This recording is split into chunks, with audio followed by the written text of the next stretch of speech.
two homeless twin girls offered to help when a stranger's luxury car broke down on a rainy night.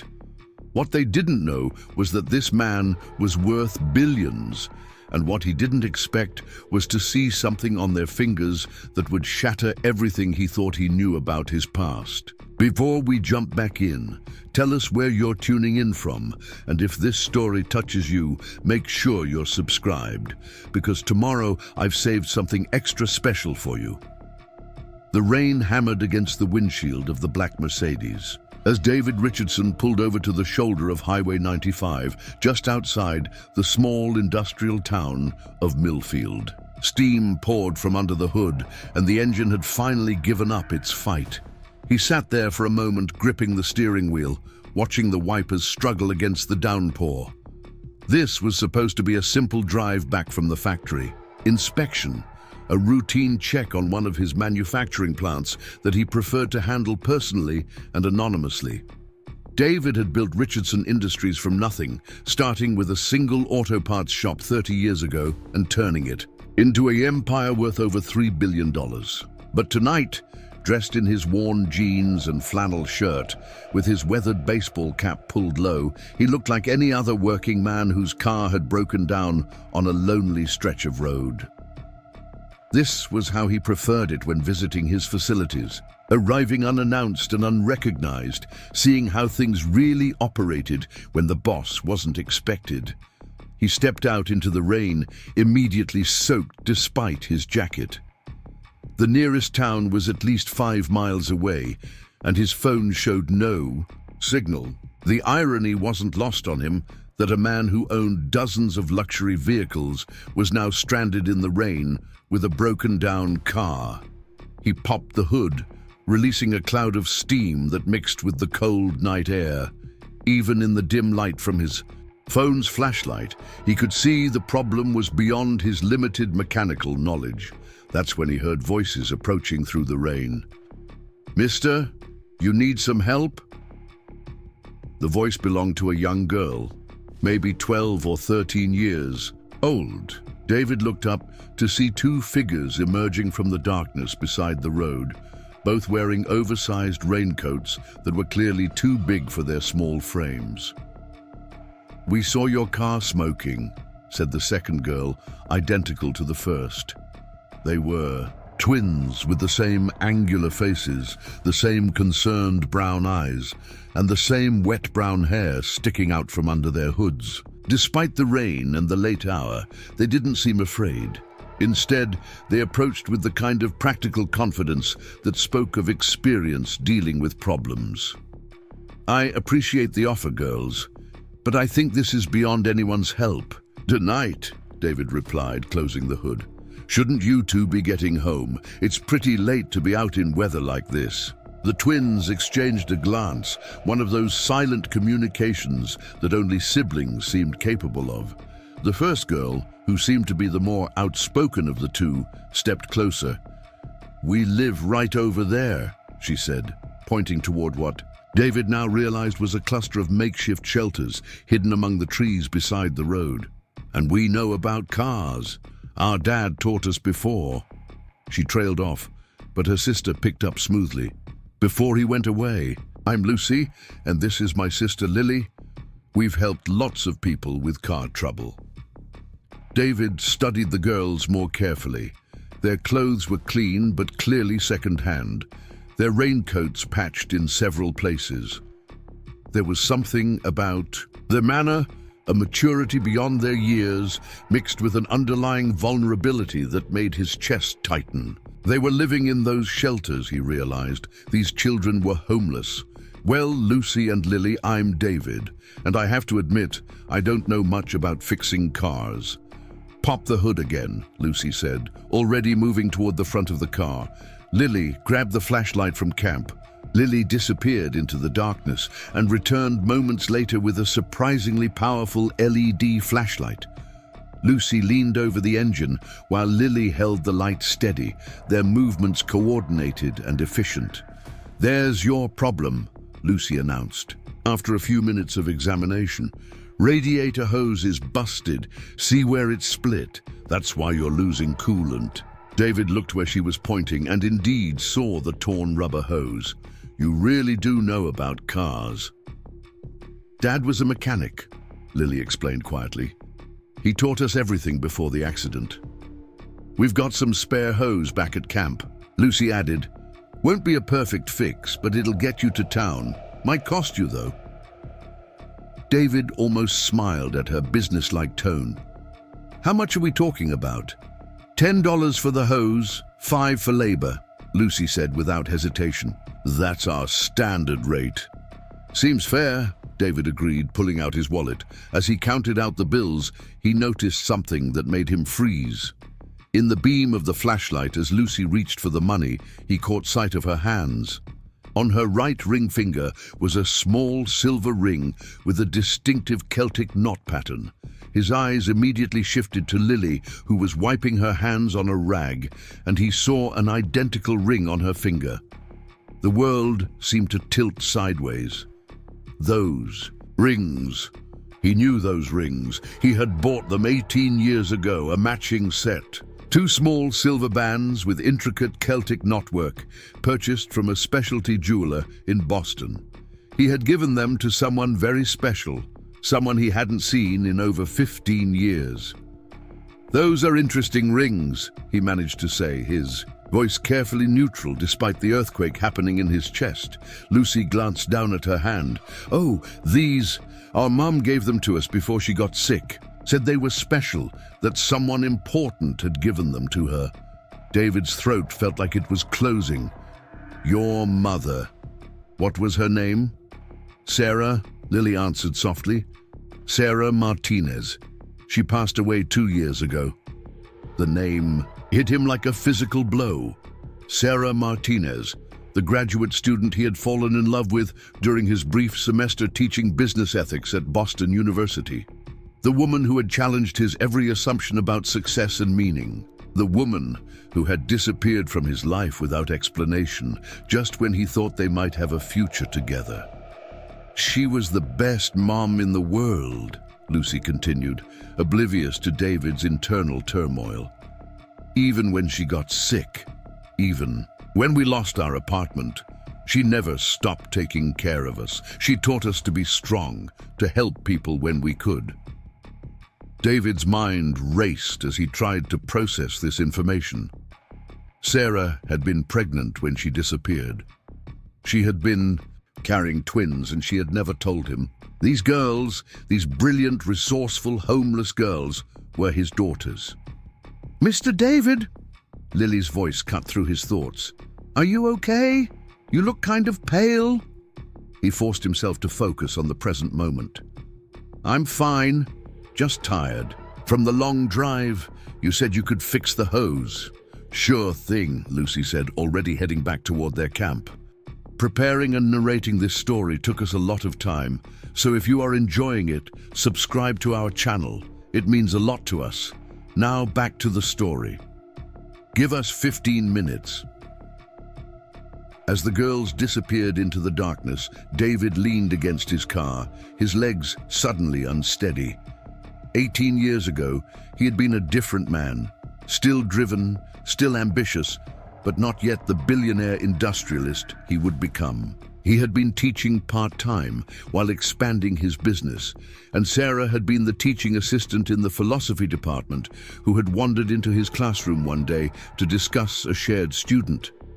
Their relationship had been intense but complicated. She had challenged his focus on material success, arguing passionately for social responsibility and environmental consciousness. He had been captivated by her intellect, her passion, her unwavering moral compass. For 6 months, they had been inseparable, and he had begun to imagine a life that included more than just business expansion. Then one day, she was gone. No explanation, no forwarding address, no response to his calls or letters. He had hired private investigators, contacted her family, even reached out to the university administration. It was as if Sarah Martinez had simply vanished from existence. Eventually, he had convinced himself that she had decided their differences were too great, that his focus on building his empire was incompatible with her idealistic worldview. Now, standing in the rain 18 years later, he understood. She had been protecting him from having to choose between his ambitions and unexpected fatherhood. She had made the choice for both of them, sacrificing her own comfort and security to ensure he could pursue the success she believed he needed. The girls returned with a section of radiator hose and a collection of tools that looked well-maintained despite their obvious age. Lucy went to work immediately, her small hands moving with surprising skill as she disconnected the damaged hose and fitted the replacement. "Where did you learn to do this so well?" David asked, genuinely impressed by her competence. "Necessity," Lucy replied matter-of-factly. "When you don't have money for mechanics, you learn to fix things yourself. Mom always said that knowledge was the one thing nobody could take away from you." Lily nodded, holding the flashlight steady. "She made us promise to always help people when we could, even if we didn't have much ourselves. Said kindness was the most valuable thing we could give." David felt his chest tighten again. Even in her final years, struggling with illness and poverty, Sarah had been teaching their daughters the same values she had tried to instill in him all those years ago. The same belief in social responsibility, the same conviction that success meant nothing without compassion. "Your mother sounds like she was a remarkable woman," he said softly. "She was," Lily agreed. "She used to tell us stories about this guy she knew in college who was going to change the world. Said he was the smartest person she ever met, but she worried he might forget what really mattered when he got successful." Lucy looked up from her work. "Mom never told us his name, but she kept a picture of him in her jewelry box. Said someday, when we were older, she might tell us more about him." David's heart pounded. "Do you still have that picture?"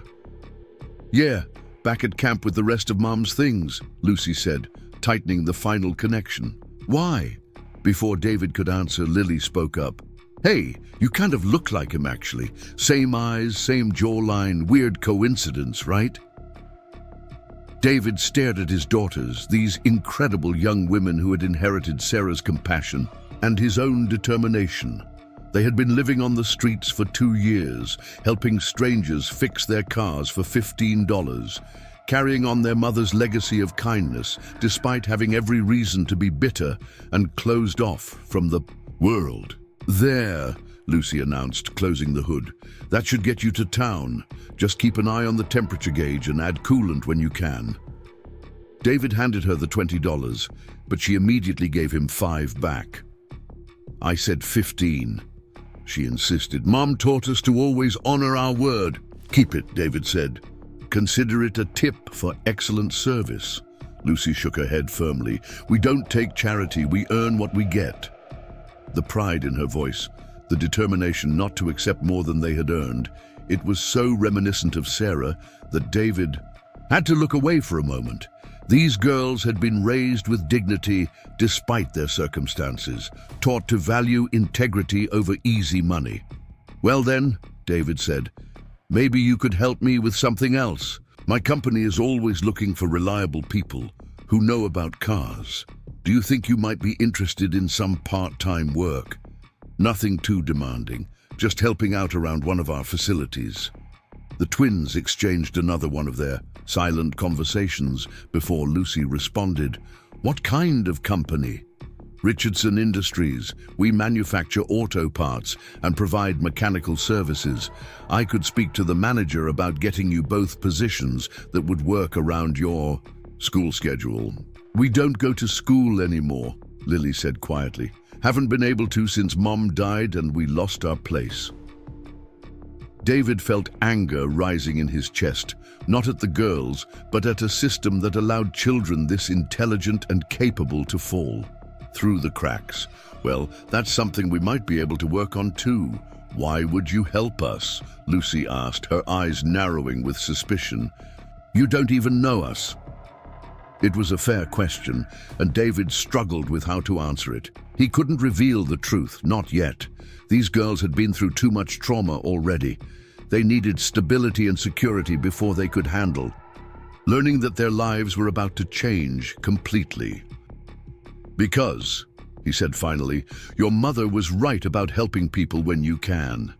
And because I have a feeling you two are going to do remarkable things with your lives if given the chance."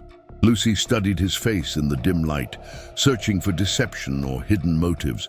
Whatever she saw there seemed to satisfy her because she nodded slowly. "Okay, Mr. David. We'll think about it."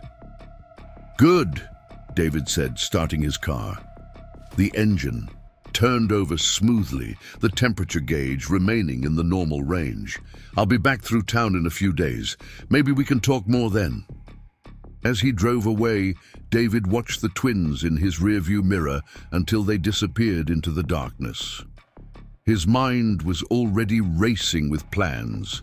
He needed to verify what he suspected, but more importantly, he needed to figure out how to help these girls without overwhelming them. They had survived 2 years on their own through intelligence, determination, and the values Sarah had instilled in them. They deserved better than a life of uncertainty and struggle, but they also deserved to maintain their dignity and independence. The rain had stopped by the time David reached town, but he barely noticed. His entire world had shifted in the span of an hour. He had daughters, 2 remarkable, resilient daughters who were living in makeshift shelters and fixing cars for $15. Sarah's daughters, their daughters. Tomorrow, he would begin the delicate process of changing their lives while honoring the woman who had raised them with such love and wisdom. But tonight, he simply drove through the empty streets, thinking about the rings on their fingers and the mother who had given them up, rather than burden him with an impossible choice. Sarah had been wrong about one thing, though. Success without the people you loved was meaningless. He had learned that lesson too late to share it with her, but perhaps it wasn't too late to share it with Lucy and Lily. Perhaps it wasn't too late to become the father they deserved, even if they didn't. Yet no, that's what he was. David couldn't sleep that night. He sat in his hotel room in downtown Millfield, staring out at the empty streets, while his mind churned through 18 years of questions that finally had answers. Every few minutes, he found himself looking at his phone, wanting to call his assistant Marcus and set everything in motion immediately. But something held him back, a voice that sounded remarkably like Sarah's, reminding him that patience and wisdom were more valuable than impulsive action. By dawn, he had made several decisions. First, he needed absolute confirmation of what his heart already knew. Second, he needed to understand exactly what Lucy and Lily's situation was before he could determine how best to help them. And third, he needed to move carefully because these girls had already endured more loss and upheaval than most adults faced in a lifetime. He drove back toward the highway as the sun was rising, ostensibly to retrieve his broken-down Mercedes, but actually to see if he could catch another glimpse of his daughters. The car was exactly where he had left it, but there was no sign of the twins or their encampment. In the morning light, he could see tire tracks and flattened grass where vehicles had been parked, but the area appeared deserted. David spent the next several hours driving through Millfield, familiarizing himself with the town he had only seen in financial reports. It was smaller than he had expected, with a population of maybe 15,000 people. The main street showed signs of economic decline, with several empty storefronts and businesses that looked like they were barely hanging on. The Richardson Industries plant sat on the outskirts of town, a sprawling complex that employed nearly 800 people and was clearly the economic anchor of the community. He stopped at a local diner for breakfast, hoping to learn more about the area and perhaps hear something about 2 homeless twins. The waitress, a woman in her 50s with kind eyes and graying hair, seemed happy to chat with a visitor. Just passing through? She asked as she poured his coffee. Business trip, David replied, checking on some operations at the plant outside town.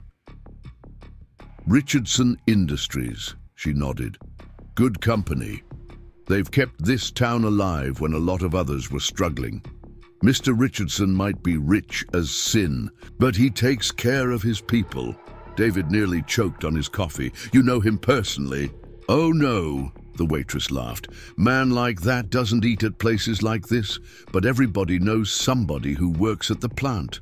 My nephew Tom's been there 15 years, says it's the best job he's ever had. Good benefits, fair wages, and they actually listen when workers have suggestions. That's good to hear, David said, genuinely pleased that his company's reputation was positive. Have you lived here long? My whole life. Born and raised in Millfield, probably die here. 2. She refilled his cup. It's a good place to raise kids mostly. Close-knit community where people look out for each other. David seized the opening. I noticed some folks camping by the highway last night. Seemed like families with children. Is there not much in the way of social services around here? The waitress's expression grew more serious. You probably saw the Martinez girls, sweet kids, but they've had a rough go of it. Their mama died a couple years back, and they've been pretty much on their own since then. Martinez girls. Lucy and Lily, twins, about 13 now. Smartest kids you ever saw, but too proud to accept much help. They do odd jobs around town, fix people's cars, help with yard work. Everyone tries to look out for them, but they're independent as cats. David's chest tightened. What happened to their family? No relatives who could take them in. Sarah, their mama, didn't have any people that we knew of. Never talked about family, never had visitors, kept to herself mostly, worked at the library, and raised those girls with nothing but love and determination. The waitress shook her head sadly. Cancer took her fast. One day she was fine, next thing we knew she was gone. Girls have been making their own way ever since. The authorities haven't intervened. Oh, they tried. Social services came around a few times, but those girls are clever. They know how to disappear when they need to, and they're not causing any trouble. Truth is, most folks around here figure they're better off free than in some foster home where they might get separated.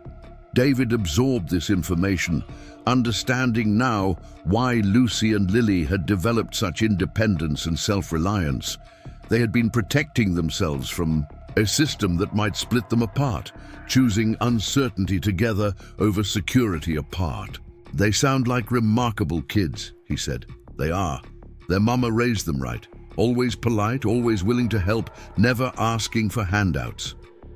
The waitress paused, studying David's face. You thinking about offering them work or something?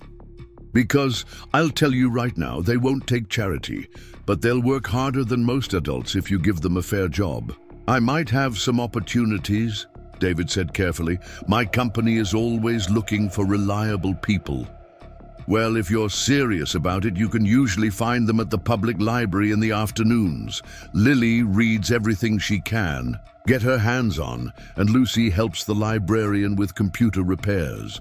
That's where Sarah used to work, so it's kind of like a second home to them. After breakfast, David drove to the library, a small brick building that looked like it had been built in the 1960s.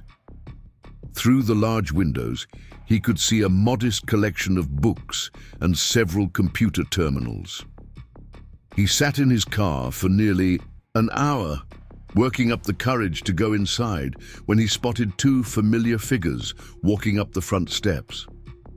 Lucy and Lily looked different in daylight, cleaner and more composed than they had during last night's rainstorm. They wore jeans that fit properly and shirts that, while clearly second-hand, were neat and well-maintained.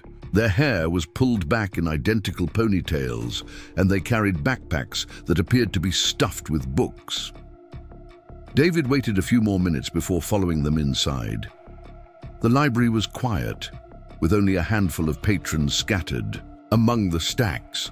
He found the twins in the computer section, where Lucy was bent over an open CPU, while Lily held a flashlight and read instructions from a manual. "The graphics card is probably overheating," Lucy was saying. "See how the fan is clogged with dust? Clean that out and it should run fine." "You girls are quite the troubleshooters," David said, approaching their workstation. Both twins looked up, and he saw recognition dawn in their eyes simultaneously. "Mr. David," Lily said with a smile, "did your car make it to town okay?" "It did, thanks to you two. I wanted to stop by and thank you again for your help last night." "Just doing what anyone would do," Lucy replied, but there was a wariness in her tone. People didn't usually track them down just to say thank you. "Actually," David said, "I was hoping we could talk about that job opportunity I mentioned, if you're interested." The twins exchanged one of their silent communications before Lucy responded. "What kind of work are you talking about exactly?" David had spent the morning thinking about this conversation, trying to find a way to offer them significant help without triggering their pride or suspicion. "My company has a training program for young people interested in mechanical and technical work, part-time hours, good pay, and we provide transportation. The goal is to help talented individuals develop skills that could lead to full-time careers later." "What company?" Lily asked. "Richardson Industries. We manufacture automotive parts and provide technical services throughout the region." Lucy's eyebrows rose. "That's the biggest employer around here. You work for them?" "I do some consulting for them," David said, which was technically true, even if it understated his role significantly. "I've been authorized to recruit promising candidates for their youth development program." "And you think we're promising?" Lucy asked, her tone suggesting she found this hard to believe. "Based on what I saw last night, absolutely. You diagnosed and fixed a problem that would have stumped most people. You work efficiently as a team, you have excellent customer service skills, and you clearly understand the value of honest work." Lily looked thoughtful. "What would we have to do?" "Basic mechanical work, some computer repair, helping with inventory management. 20 hours a week to start, $15 an hour, with opportunities for advancement based on performance." David watched their faces carefully as they processed this information. $300 a week would be a fortune to girls who were currently earning maybe $50 fixing cars on the roadside. "Why us?" Lucy asked bluntly. "There must be hundreds of people around here who need work." It was the question David had been dreading, because the honest answer was impossible to give. "Because talent like yours is rare," he said instead. "Most people your age wouldn't have been able to help me last night, and fewer still would have. Insisted on fair payment rather than trying to take advantage of someone in a desperate situation." "We'd have to think about it," Lucy said after a long pause. "Of course, take all the time you need." David pulled out a business card and wrote his cell phone number on the back. "Call me when you've decided." As he turned to leave, Lily called after him.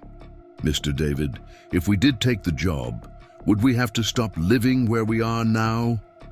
The question broke David's heart.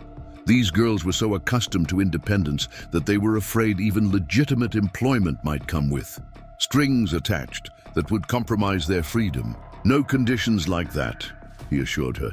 "Your living situation is your business. This is just about work." Over the next 3 days, David stayed in Millfield under the pretense of conducting a thorough facility inspection.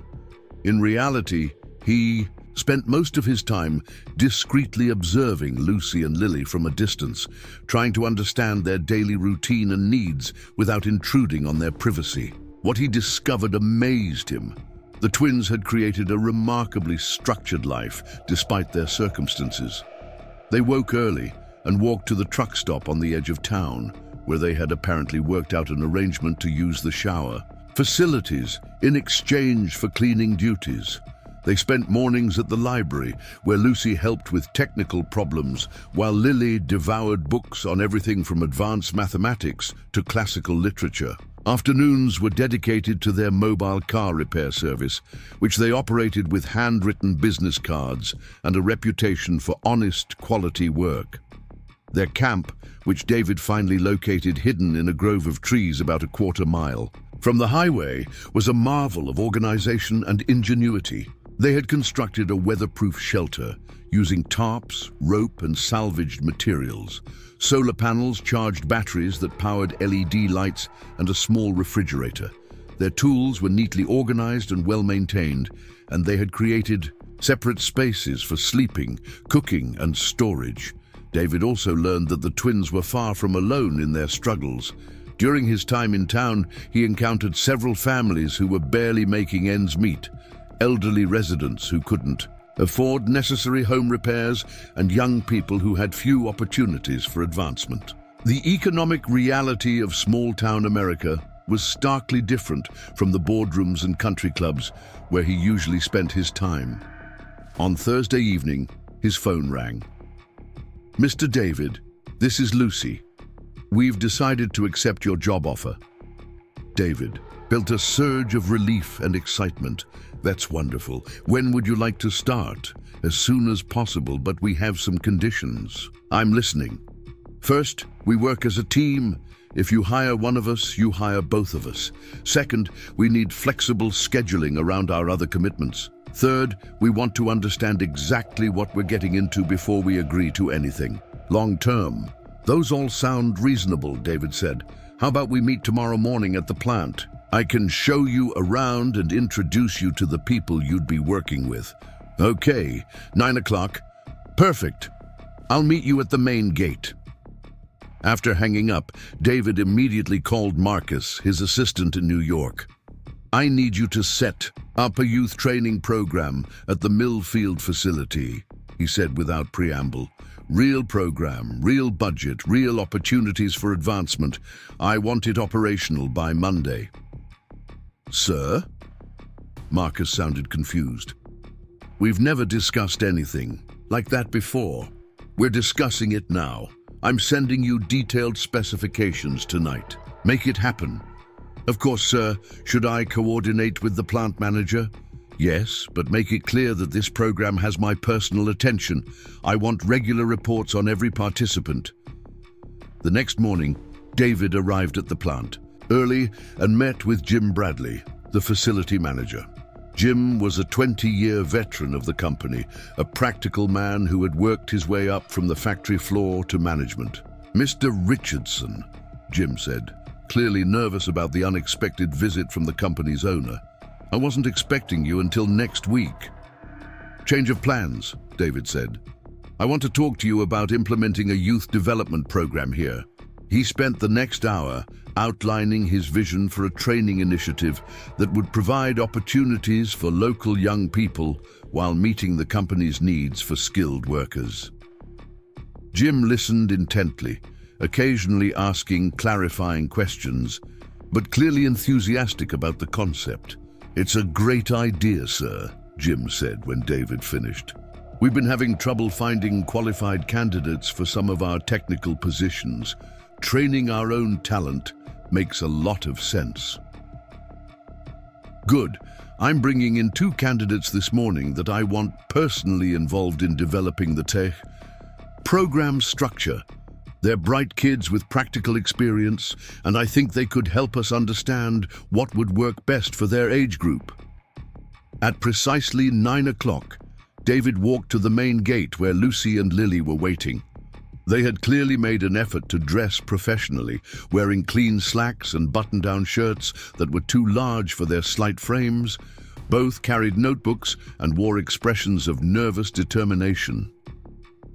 "Ready for the tour?" David asked.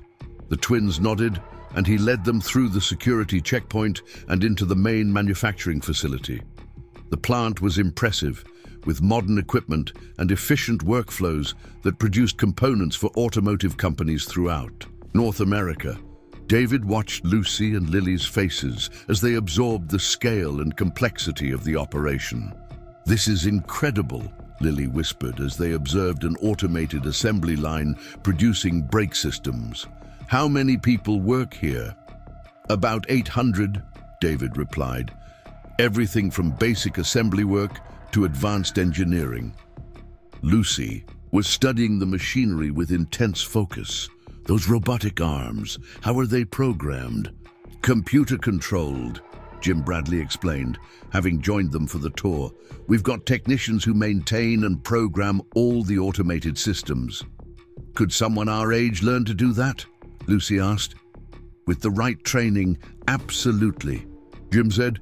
"Takes dedication and aptitude, but we've had teenagers master some pretty complex systems." They spent the next 2 hours touring different departments, with Lucy and Lily asking increasingly sophisticated questions about processes, quality control, and technological systems. David was struck by their ability to understand complex concepts quickly and their intuitive grasp of mechanical relationships. Finally, they ended up in a conference room where Jim outlined the proposed training program.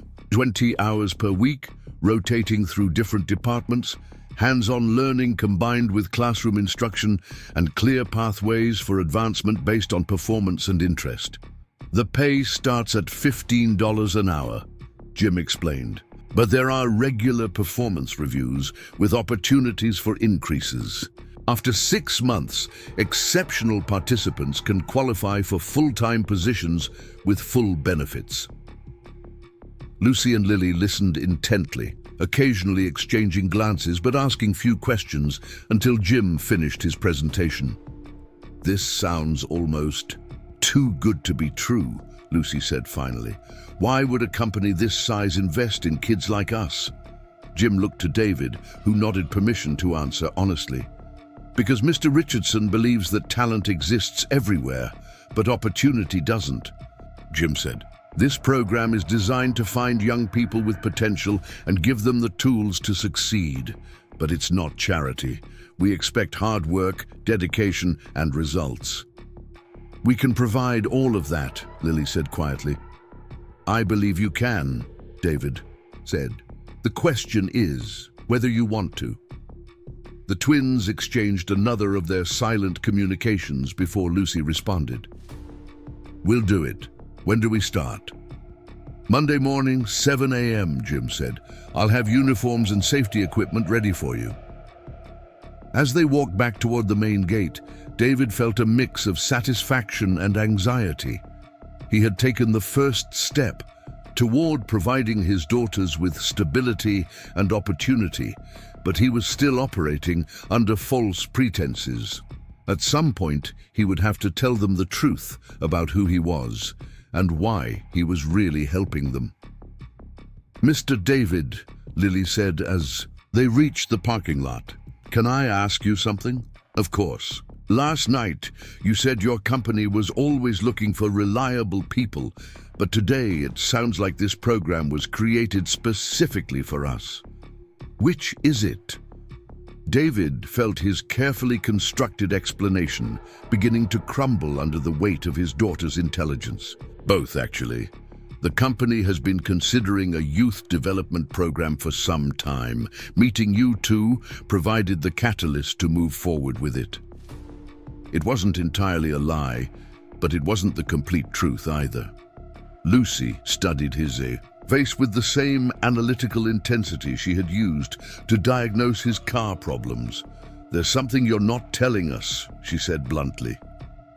David's heart pounded. These girls were too smart to be fooled indefinitely, and their survival had depended on reading people accurately. He was walking a tightrope between helping them and maintaining his deception, and the rope was getting thinner by the minute. "There usually is," he said finally, "but sometimes it's better to focus on what's happening now rather than worry about motivations that might be complicated to explain." Lucy continued to study him for a long moment, then nodded slowly. "Fair enough, but if we're going to work for your company, we need to trust each other. That means no surprises that could hurt us." "I promise," David said, hoping desperately that he could keep that promise. that I will never do anything intended to hurt either of you." The weekend passed slowly for David, who found himself second-guessing every decision he had made. By Sunday evening, he was sitting in his hotel room with his laptop open, video calling his longtime friend and attorney, Robert Chen. "You want to tell me what's really going on?" Robert asked, after David had explained the basic situation without revealing the personal connection. "In 30 years of friendship, I've never known you to take such a hands-on interest in entry-level employees." David hesitated, then decided his friend deserved at least part of the truth. "These girls remind me of someone I used to know, someone important who I lost touch with." "Important how?" "Important enough that I want to make sure her daughters have every opportunity to succeed." Robert's expression grew more serious. "David, please tell me you're not developing an inappropriate interest in teenage girls." "Jesus, Robert, no," David said, horrified. "It's nothing like that. Their mother was someone I cared about deeply years ago. She died, and these kids are on their own. I'm just trying to help them." "Okay," Robert said, visibly relieved. "But you need to be careful about how this looks.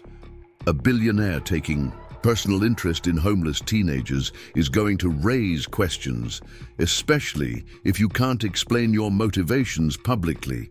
"I know. That's why I'm moving slowly, why I'm working through the company structure rather than just writing them a check."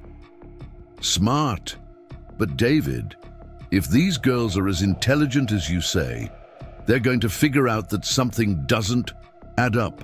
What happens when they start asking harder questions?" It was the question David had been avoiding, the one that kept him awake at night. What would he tell Lucy and Lily when they inevitably discovered that their mysterious benefactor was actually their father? Would they feel grateful or manipulated? Would they welcome him into their lives or resent him for the deception? "I don't know," he admitted. "I'm hoping that by the time they figure it out, they'll understand why I had to approach them this way." "And if they don't?"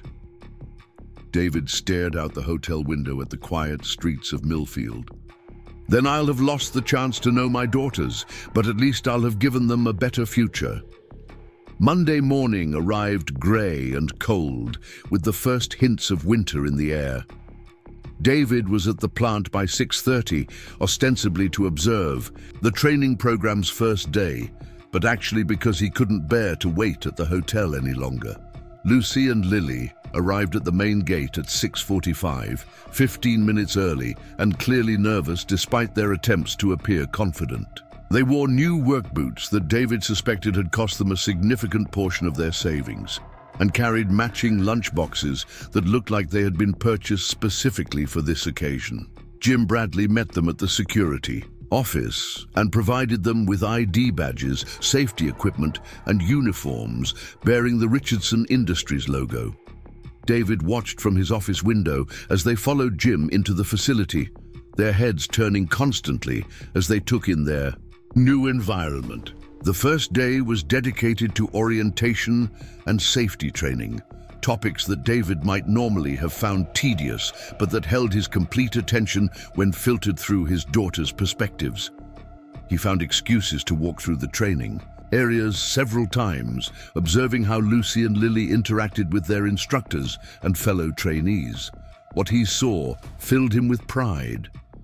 Both girls asked intelligent questions, followed instructions carefully, and demonstrated the same work ethic they had shown while fixing his car.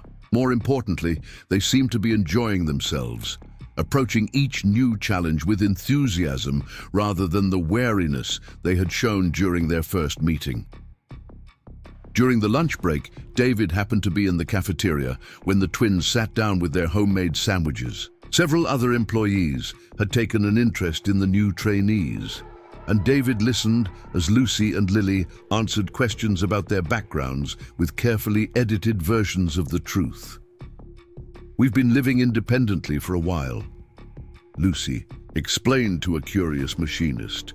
Our mom passed away, and we've been taking care of ourselves since then." "That must be tough," the machinist replied sympathetically. "You girls got any other family?" "Just each other," Lily said simply. "But that's enough." The simple statement hit David like a physical blow.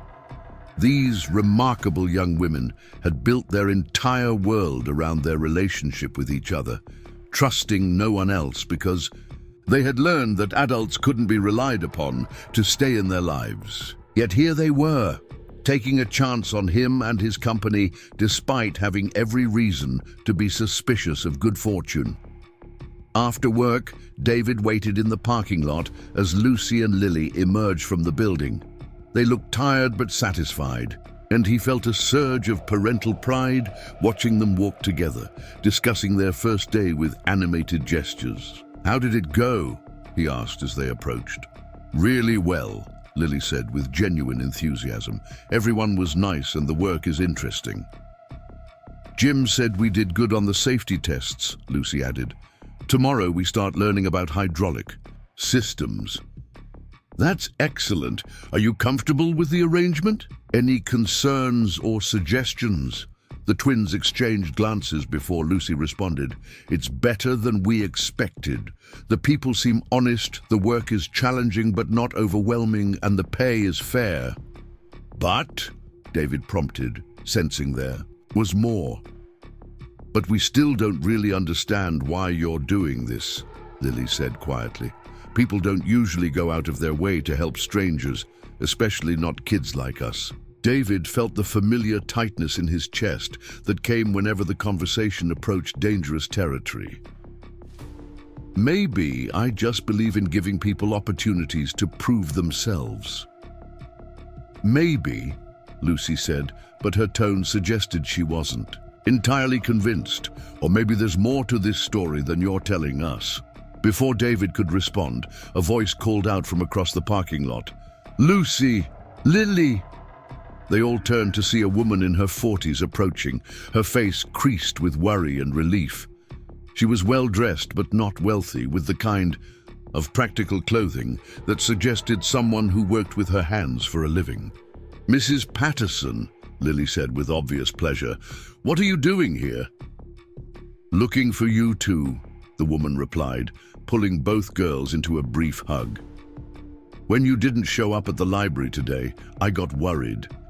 Then Mary at the diner said she saw you going into the plant this morning." "We got jobs," Lucy explained. "Real jobs with benefits and everything." Mrs. Patterson's expression shifted from relief to concern as she looked between the twins and David. "Jobs? What kind of jobs?" "Training program at Richardson Industries," Lily said proudly. "We're learning about manufacturing and mechanical systems." "And who exactly arranged these jobs?" Mrs. Patterson asked, her gaze settling on David with unmistakable suspicion. "I did," David said, extending his hand. "David Richardson. I met Lucy and Lily a few days ago and was impressed by their skills and work ethic." Mrs. Patterson ignored his offered handshake. "Richardson, as in the owner of this place." David felt his carefully constructed cover story beginning to unravel. "I'm involved with the company's management, yes." "Girls," Mrs. Patterson said firmly, "I need to speak with you privately." Lucy and Lily looked confused, but obediently followed her to a spot about 20 feet away. David couldn't hear their conversation, but he could see Mrs. Patterson's animated gestures and the increasingly worried expressions on his daughters' faces. After several minutes, the three returned. Mrs. Patterson's expression was grim, while Lucy and Lily looked uncertain and somewhat hurt. "Mr. Richardson," Mrs. Patterson said formally, "I appreciate your interest in helping these girls, but they've been through enough upheaval in their lives. They don't need some wealthy businessman playing games with their future." "I'm not playing games," David replied, stung by the accusation. "This is a legitimate opportunity with a legitimate company." "Maybe it is," Mrs. Patterson conceded, But wealthy people don't usually take personal interest in hiring homeless teenagers unless they want something in return. These girls have learned to be wary of situations that seem too good to be true. David looked at Lucy and Lily, seeing doubt creeping into their expressions for the first time since they had started working together. Mrs. Patterson's intervention, while well-intentioned, was threatening to destroy the fragile trust he had spent weeks building. "What do you want me to do to prove my intentions are honest?" he asked. "Leave them alone," Mrs. Patterson said bluntly. "Let them live their lives without interference from people who have more money than sense." Words hung in the air like a challenge. David realized that this was the moment of truth, the point where he had to decide how much he was willing to risk to remain in his daughter's lives. "I can't do that," he said quietly. "Why not?" Lucy demanded, her voice sharp with hurt and suspicion. "Are you going to force us to keep working for you?" "No," David said. "You're free to quit any time you want. I meant I can't leave you alone because I care too much about what happens to you." "Why?" Lily whispered. "Why do you care about us?" David looked at these two extraordinary young women, his daughters, and realized that the time for half-truths and careful deceptions had passed. They deserved to know who he was, even if that knowledge changed everything between them. "Because," he said, his voice barely audible, "18 years ago I was in love with your mother." The silence that followed David's confession stretched across the parking lot like a chasm.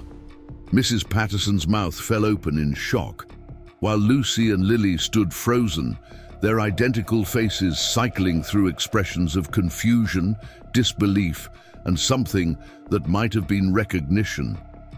Lucy was the first to find her voice. "You knew our mother?" "Yes," David said, his hands trembling slightly as he reached into his wallet. He pulled out a photograph, one he had carried for 18 years but never expected to show anyone. It was a picture of him and Sarah at a university fundraiser, both of them young and laughing, her head tilted against his shoulder in a moment of pure happiness. Lily took the photo with shaking fingers, and Lucy leaned in to examine it. Their mother looked exactly as they remembered her from her own photographs, but younger, healthier, radiant with a joy they had rarely seen during her final years of struggle. "This is really her," Lily whispered. "When was this taken?" Lucy demanded, her voice tight with emotion.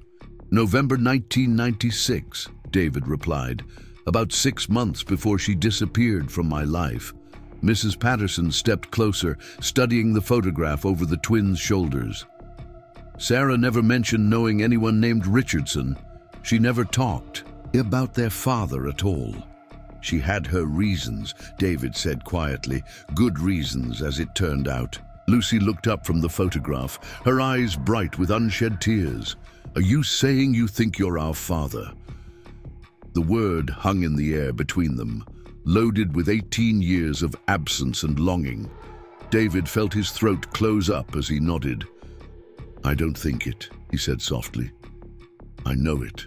Those rings you're wearing, I gave them to your mother. They were a set, meant to symbolize the connection we shared. When I saw them on your hands that night, everything made sense." Lily unconsciously touched the silver ring on her finger, the Celtic knot pattern catching the afternoon light. "Mom said they were from someone special, someone who cared about her. She also said he had made his choice to leave," Lucy added, her voice hardening, "that he chose his career over her." David felt the accusation like a physical blow. "I never chose to leave her. She disappeared without explanation. I spent months trying to find her, hiring investigators, contacting everyone who might know where she had gone. I thought she had decided I wasn't worth the complications." "What complications?" Mrs. Patterson asked, though her tone had softened slightly. "I was building a business, working 18-hour days, traveling constantly. Sarah believed in social responsibility, environmental consciousness, helping people who had less. She thought my focus on success was shallow, materialistic. We argued about it sometimes. So she was right, Lucy said flatly. You did choose money over her. No, David said firmly. I would have chosen her over anything, but she never gave me the chance to make that choice. He pulled out his phone and showed them a series of documents he had retrieved from his personal files over the past week. Phone records showing dozens of calls to Sarah's disconnected number, letters returned as undeliverable, credit card statements from the private investigator he had hired, bank records showing a college fund he had established and maintained for 18 years in Sarah Martinez's name, just in case she ever needed it. She was protecting you, Mrs. Patterson said quietly, understanding dawning in her voice. Sarah was protecting you from having to choose between your ambitions and unexpected fatherhood. She was protecting all of us, David replied. She thought I would resent being tied down, that I might abandon my goals and blame her later. So she made the sacrifice herself, raising you two alone, while I built the empire she thought I needed more than I needed a family. Lily was crying now, silent tears streaming down her face as she stared at the photograph of her parents together. She loved you. Even at the end, when she was sick, she would look at this picture and get this expression, like she was remembering. Something beautiful and painful at the same time. She kept it? David asked, his own voice breaking. In her jewelry box with our rings, Lucy said. She told us about a man who was going to change the world, someone brilliant and ambitious, who would probably be very successful someday. She said she hoped he would be happy. David closed his eyes, overwhelmed by the magnitude of Sarah's sacrifice. She had given up her own security and comfort to preserve his freedom, never knowing that success without her had been meaningless, that every achievement had felt hollow without someone to share it with. Why didn't you tell us sooner? Lucy asked. Why the job, the training program, all the deception? Because you'd been through enough trauma, David replied honestly. You were surviving on your own, taking care of each other, building a life despite impossible circumstances. I couldn't just appear and announce that I was your father. You needed stability first, trust, proof that I wouldn't disappear like every other adult in your lives. But you're a billionaire, Lily said, the word sounding strange in her mouth. You could have just given us money, bought us a house, sent us to private schools. Would you have accepted that? The twins exchanged one of their silent communications, and Lucy shook her head reluctantly. Probably not. I know you wouldn't have. You're too much like your mother, too proud, too independent. You needed to earn your way to maintain your dignity while accepting help. The job was the only way I could think of to provide for you without compromising your principles. Mrs. Patterson, who had been listening intently, stepped forward. Sarah made me promise something before she died, she said quietly. She made me promise that if anything ever happened to her, if the girls were ever in real trouble, I should try to find a man named David Richardson. She said he was their father and that despite everything, he was a good man who would do right by them if he knew they existed. The revelation hit David like a thunderbolt. She told you about me? Only at the very end, when she knew she was dying. She gave me a letter to mail to your company if the girls ever needed help beyond what I could provide. I never sent it because they seemed to be managing on their own, and I wasn't sure it was what they would want. Do you still have the letter? David asked. Mrs. Patterson nodded. It's at home. Sarah wrote it specifically for this situation, for the day when you might meet your daughters. Lucy looked between David and Mrs. Patterson, her analytical mind processing this new information. So Mom always intended for us to know who you were eventually. It appears so, David said. She just wanted to make sure you were old enough to understand, strong enough to handle the truth. And what is the truth? Lily asked. What happens now that we know? David felt the weight of the moment, understanding that his next words would determine the course of all their lives. That depends on what you want to happen. I can be your father if you'll let me. I can provide for you, give you opportunities, help you build whatever kind of future you choose. Or I can just be David Richardson, the man who owns the company. Where you work, who knew your mother once upon a time. Those are the only options, Lucy asked. No, David said softly. There's a third option.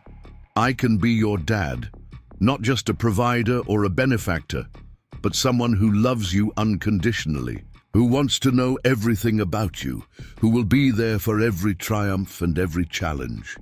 Someone who has missed 18 years of your lives and would like to spend whatever time remains making up for that absence.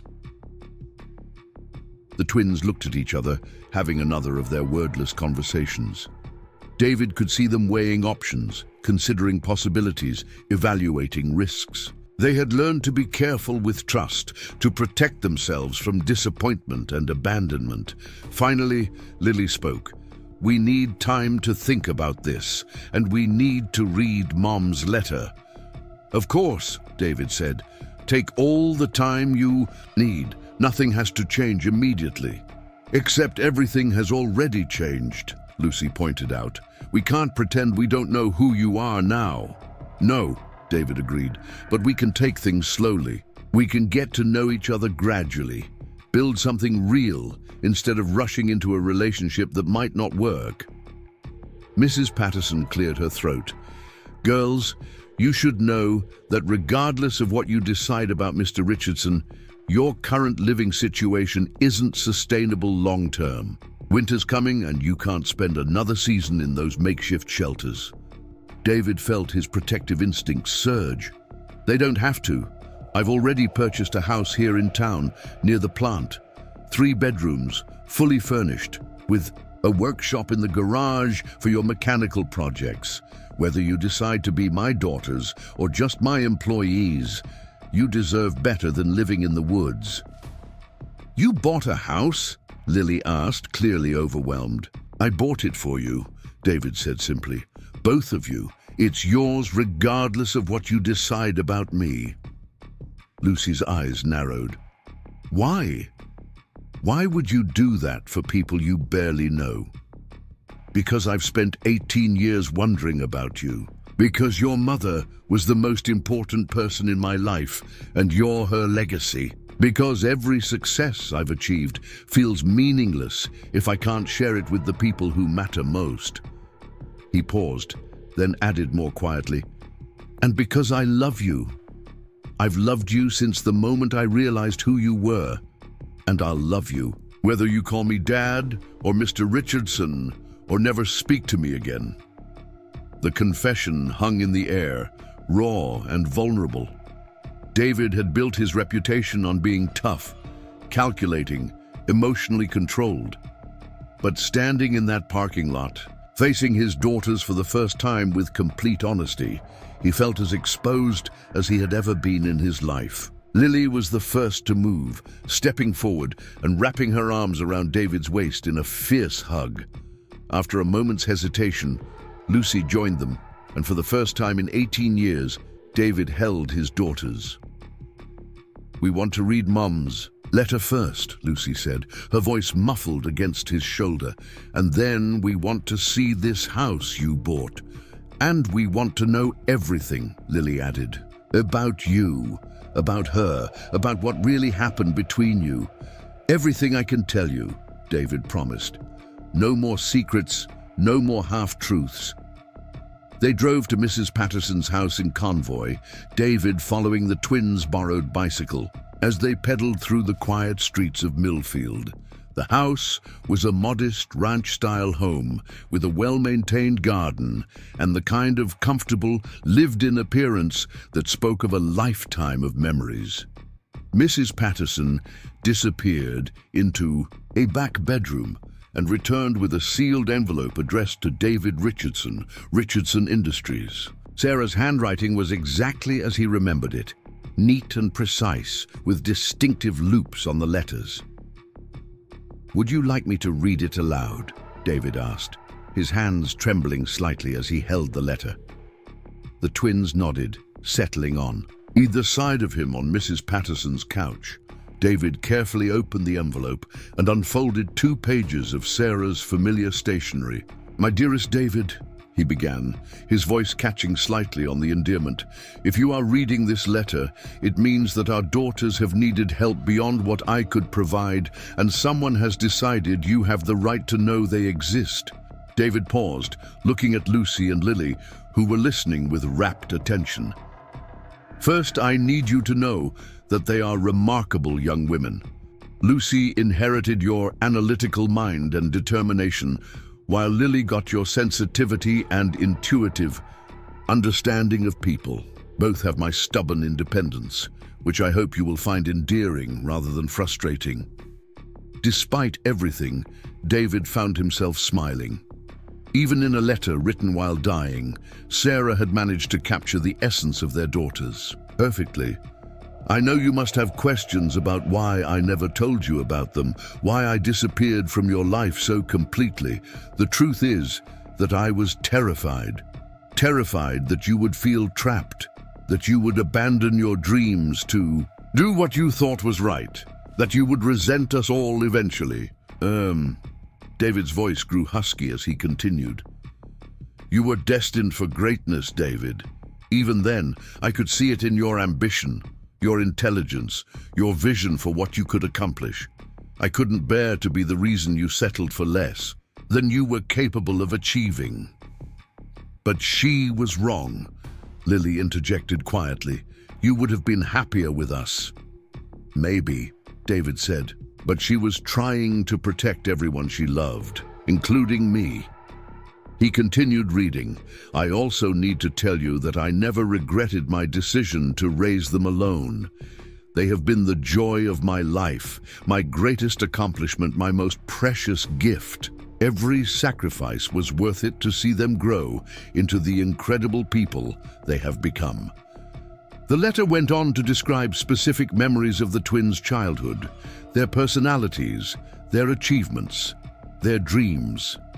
Sarah had painted a picture of their lives in vivid detail, sharing 18 years of moments that David had missed. "If circumstances have brought you together," the letter concluded, "I hope you will be patient with them. They are strong, but they have learned to be wary of trusting adults. Show them through actions, not words, that you are someone they can depend on. Love them unconditionally, support their independence, and never try to replace the life we built together. Instead, help them build something new, something that honors our past while embracing their future." David's voice broke on the final paragraph. "I loved you then, I love you now, and I will love you always. Thank you for giving me the most beautiful daughters a mother could ask for. Please take care of them when I can't. All my love, Sarah." The silence that followed was heavy with emotion. Lucy and Lily were both crying openly, while David struggled to maintain his composure. Mrs. Patterson, who had been listening from the kitchen doorway, quietly brought them tissues and a tray of tea. "She really did love you," Lily said finally. "And she wanted us to know you," Lucy added, though her voice still held notes of uncertainty. "But," David prompted, sensing there was more. "But we need to do this our way," Lucy said firmly. "We need time to adjust, to figure out how to be your daughters without losing who we are." "I wouldn't want you to lose who you are," David assured them. "Your independence, your strength, your care for each other, those are the things that make you remarkable. I want to add to your lives, not replace what you've built." They spent the next hour talking, with David answering questions about his life, his business, his memories of Sarah. The twins, in turn, shared stories about their childhood, their mother's teachings, their dreams for the future. It was tentative, careful, but it was a beginning.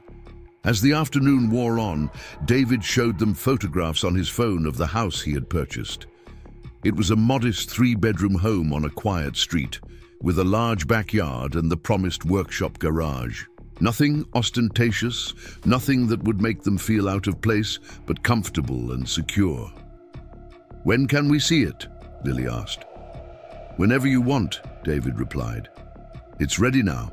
Furnished, utilities connected, fully stocked kitchen.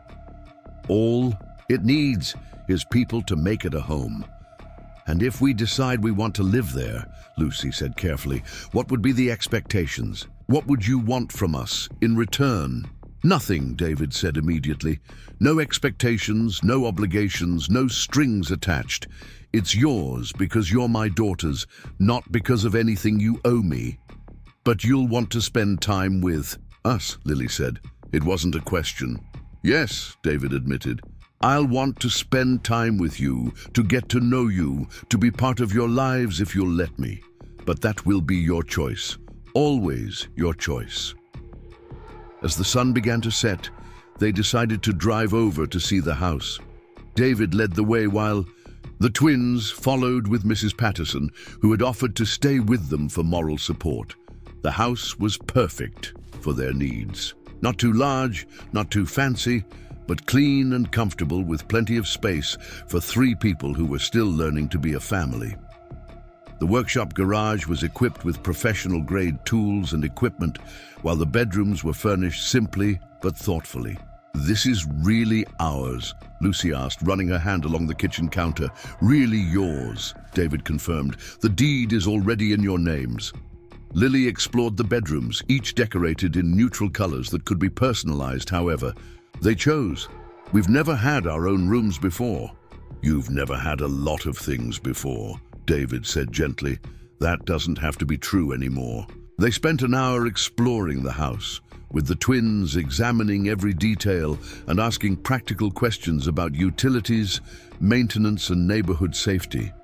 David answered each question patiently, understanding that after years of uncertainty, they needed to feel secure in their new environment. Finally, as they gathered in the living room, Lucy spoke up. "We'd like to try living here, and we'd like to try getting to know you as our father, but we need some ground rules." "I'm listening," David said. "First, we continue working at the plant. We're not quitting our jobs just because you're our dad." "Agreed." "Second, no expensive gifts, no throwing money at problems. We want to earn what we get." "Understood." "Third, we need time to adjust. No pushing for hugs or I love yous, or calling you dad until we're ready." David nodded, though that last one stung a little. "Whatever you need." "And fourth," Lily added softly, "we need to know that you're not going to disappear if things get difficult. We need to know that you're committed to this, to us, for the long term." "I promise you," David said solemnly, "that I will never abandon you. I will never walk away from you. Whatever challenges we face, we'll face them together." The twins exchanged one of their silent communications. Then Lucy extended her hand to shake his. "Then we have a deal." David shook her hand. Formally, then Lily's, sealing their agreement with the same seriousness they might use for any important business transaction. Later that evening, after they had moved their few belongings from their camp to the house, David found himself sitting on the front porch with his daughters, watching the stars appear in the clear autumn sky. It was peaceful, comfortable, and more natural than he had dared to hope. "Can I ask you something?" Lily said, into the comfortable silence. "Anything. Do you think Mom would be happy about this? About us being together?" David considered the question carefully. "I think your mother wanted you to be safe, loved, and free to pursue your dreams. If being with me helps accomplish those things, then yes, I think she would be happy." "What about you?" Lucy asked. "Are you happy?" David looked at these 2 extraordinary young women, his daughters, sitting beside him on the porch of their new home. After 18 years of wondering, 18 years of regret, 18 years of success that felt meaningless without people to share it with, he finally had his answer. "Yes," he said simply. "For the first time in 18 years, I'm completely happy." 6 months later, David stood in the audience of Millfield High School's graduation ceremony, watching as Lucy Martinez Richardson and Lily Martinez Richardson walked across the stage to receive their diplomas. They had chosen to hyphenate their names, honoring both their mother's legacy and their newfound relationship with their father.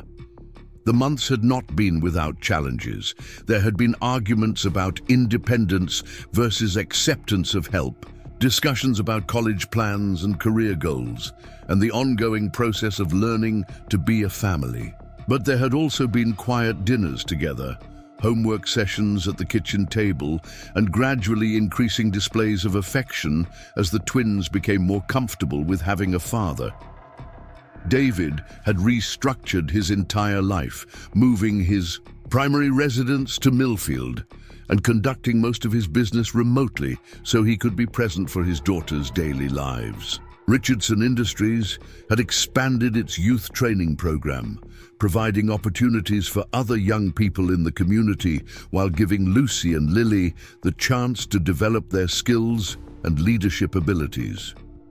Both twins had been accepted to prestigious universities with full scholarships that reflected their academic achievements and community involvement. Lucy planned to study engineering, while Lily was interested in social work and community development. They would be attending schools only an hour apart, close enough to maintain their connection while far enough to develop their individual identities. As they walked off the stage, diplomas in hand, David felt the same surge of pride he imagined any father would feel watching his children achieve their goals. But there was something more, a deep satisfaction that came from knowing he had helped provide the stability and support that had made this moment possible. After the ceremony, as they gathered for photographs with Mrs. Patterson and other friends from the community, Lily surprised him by throwing her arms around his neck in an enthusiastic hug. "Thank you," she whispered in his ear, "for everything." "Thank you," David replied, "for giving me the chance to be your dad." Lucy joined the hug, and for a moment the three of them stood together in the warm spring sunshine, a family that had found its way to each other despite all the obstacles that might have kept them apart. Later that evening, as they sat on their front porch watching another sunset, David reflected on the journey that had brought them together. A broken-down car, a rainy night, and two homeless girls who had inherited their mother's compassion and his own determination. It was a story that seemed almost too unlikely to be true, yet here they were, proof that sometimes the most important discoveries come when we least expect them. "Dad," Lucy said, using the title that had become natural over the past few months. "Yes? I'm glad Mom kept those rings. I'm glad you recognized them that night." "So am I," David replied, reaching over to squeeze both his daughter's hands. "So am I." As the stars began to appear in the darkening sky, David knew that Sarah had been right about one thing. These remarkable young women truly were her greatest accomplishment, her most precious gift. And now, finally, they were his gift too. Up. Next, you've got two more standout stories right on your screen. If this one hit the mark, you won't want to pass these up. Just click and check them out.